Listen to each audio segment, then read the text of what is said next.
What's going on, everybody? We're getting a pretty good day from Bitcoin. However, that's not the case for the Bitcoin miners. I just wanted to start the video here and tell you guys that, in my opinion, the Bitcoin miners that you like are a buy. This is the time to be buying them. Take advantage while they're down. Take advantage while they're not moving with Bitcoin. These Bitcoin miners are tied so closely to Bitcoin, whether it's the Bitcoin they hold, and whether it's the Bitcoin they mine. Bitcoin going up in price in one way or another is going to bring good things to the Bitcoin miners. There's no doubt about it. And if Bitcoin follows the past and has a great Q4, many of these Bitcoin miners are going to flip to profitability again. So in my opinion, I just think it's important that you take advantage of days like this. I do think many of these Bitcoin miners will outperform Bitcoin. And we have seen this at different points in the cycle. I think enough time has gone by now that the halving and the 50% cut in rewards for the Bitcoin miners is becoming a distant memory. And now what's really important is Bitcoin reclaiming the 70,000s. Bitcoin getting these Bitcoin miners back to profitability. And I do believe that's coming. So I just wanted to start the video here and tell you guys, this is the time you want to buy the Bitcoin miners that you like. To me, there's no better time than now, unless you have a time machine, unless you're gonna zoom back to 2022, when many of these Bitcoin miners were half the price, a fifth the price even. But other than that, this is the time to load up. These are the last opportunities to load up, in my opinion. But let me know what you guys think. How much longer do you plan on buying the Bitcoin miners for? I do believe the clock is ticking in that regard. And we did just get some data. We got PCE, and I was telling you guys to look out for this. The positive is it's at a 2.2%. We are seeing it come down. This is clearing the way for more rate cuts, essentially. If we saw this tick up, we would be likely seeing less cuts or less aggressive cuts. So this is good to see this coming right in line with the Fed's target, essentially, and this is the Fed's preferred gauge of inflation. Now the thing is though, excluding food and energy, core PCE rose 0.1% in August and was actually up 2.7% from a year ago. While that does seem a little worrying, the forecasts were actually a 0.2% increase and a 2.7% on core. So it is pretty much in line with expectations for the most part. But anyways, what matters the most, in my opinion, is we got that 12-month inflation PCE without taking out goods and services, without taking out food and energy. PCE is a 2.2% year over year. The lowest since early 2021.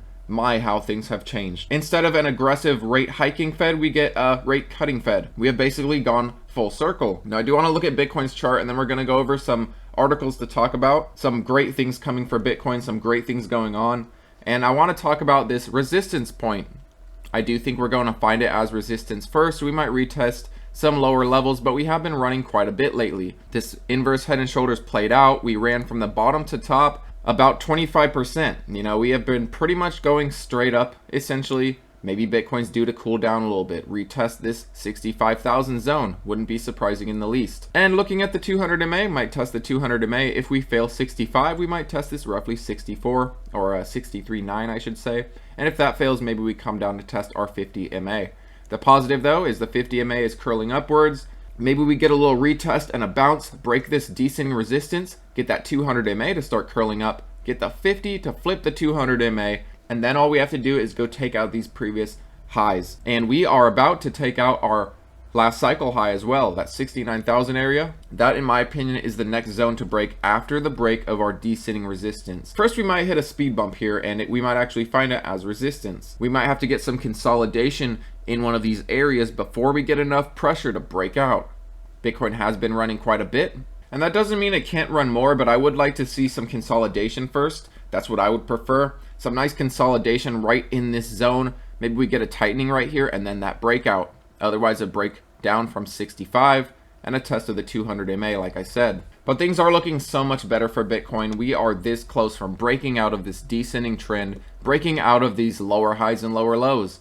Has a lot of people shaken out, has a lot of people thinking the top is in, and I don't think that's the case. And I showed you guys this a lot before, but I just want to remind you, look at last cycle. We saw this series of lower highs and lower lows before for a very long time. I mean, look at how long this was, from 2019 essentially to the end of 2020.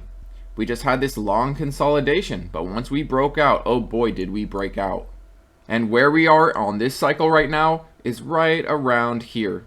So maybe history repeats, and we see that huge breakout like we did in 2020, like we did in 2016, like we did in 2012 halving. Otherwise, honestly, I'm at a loss for words. At a time like this for the cycle not to play out, while we're getting new buying pressure from the spot Bitcoin ETFs, We're getting companies like MicroStrategy constantly loading the boat. We have states and countries now getting into buying Bitcoin. And here's something that you have to ask yourself. You probably don't have to ask yourself because I do think the cycle is going to play out. But if the cycle doesn't play out, if the top is somehow in, does that mean Bitcoin's done for good? No. That just means instead of being a seller in 2025, I might end up being a buyer. But my expectation is for the cycles to play out. My expectation is for the top to come in sometime in 2025, take some profits, load up in the next bear market, rinse and repeat. It couldn't be any easier. And this would have been a great article for yesterday's video talking about FOMO, but FOMO is back. 70K and then new record highs in sight, says 10x Research. And they say this because a $10 billion surge in stablecoin minting over the past weeks has flooded the crypto market with liquidity. Basically, people have been buying a bunch of stablecoins, and that money is essentially ready to be transferred into Bitcoin. And 10x Research's Marcus Thielen says, FOMO is back. Are you holding enough Bitcoin and altcoins to ride the new wave? With Bitcoin breaking above 65,000, we anticipate a swift move towards 70,000, followed by new all-time highs in the near term. Well, we did break 65,000, so let's see if we get that swift move to 70,000 now. But as they said, nearly $10 billion in stablecoin minting has gone on in the last few weeks. And here's their thoughts on a Q4 rally. The likelihood of a Q4 rally is exceptionally high, with gains likely front-loaded. A major surge could be on the horizon, sparking even more FOMO across the crypto space. And here's something interesting. 55% of the currently mined Bitcoin are coming from Chinese mining pools. And China's massive monetary and fiscal stimulus plans could trigger large capital outflows from China and into crypto. Global M2 expansion. When this happens, Bitcoin goes up. And finally, let's talk about the spot Bitcoin ETFs. We have been seeing some positivity there lately. And when things get good, oh boy, do they get good. Bitcoin buyers throw $366 million into the US spot Bitcoin ETFs as Bitcoin pushes above 65K. Bitcoin broke over 65K September 26, and on September 26, we saw 360 million in inflows. And this was their biggest daily inflow in more than 2 months. This is the largest spot Bitcoin ETF inflow since July 22, inflows of 486 back then. And this was the 6th trading day in a row of inflows. Imagine Q4 seeing majority of inflows, seeing a 10-day, 20-day streaks of inflows. There will be the outflow days, there will be Bitcoin's red days, but overall, imagine just seeing inflow after inflow after inflow. Seeing these spot Bitcoin ETFs assets under management just balloon. I think it's coming. And like I've said before, you know, something like IBIT could go from around 20 billion in assets under management to by the end of this year as much as 25, maybe even 30 billion in assets under management, which is crazy to think about when they started from basically nothing in early 2024. And speaking of BlackRock, they had their largest inflow day for a month on Wednesday with $184 million in inflow. Grayscale Trust, big surprise, was the only outflow. They bled 7.7 million. And what I've been telling you guys, look at the outflows from GBTC. They have been diminishing. If you look at past months, there would be way less zeros and there would be larger outflows. The selling pressure from GBTC has been diminishing greatly. And I do think by the end of the year, with the added hype as well, we will see more and more inflows from Grayscale, less and less outflows, less selling pressure, less downward pressure essentially on the ETFs as a whole. And so far, the aggregate inflows since inception, even with all the GBTC selling, overall, we're still at a huge net positive, $18.3 billion flowing into these ETFs since launch. And check this out, these are some huge catalysts coming. These spot ETFs are 92% of the way to owning 1 million Bitcoin, and they're 83% of the way to passing Satoshi himself as the top holder. It is a matter of a few months, and these spot Bitcoin ETFs will take the top spot in terms of Bitcoin holdings. They will be the largest holder on Bitcoin, and I don't think this is ever going to change. Now, whether that's actually good or bad in the long term,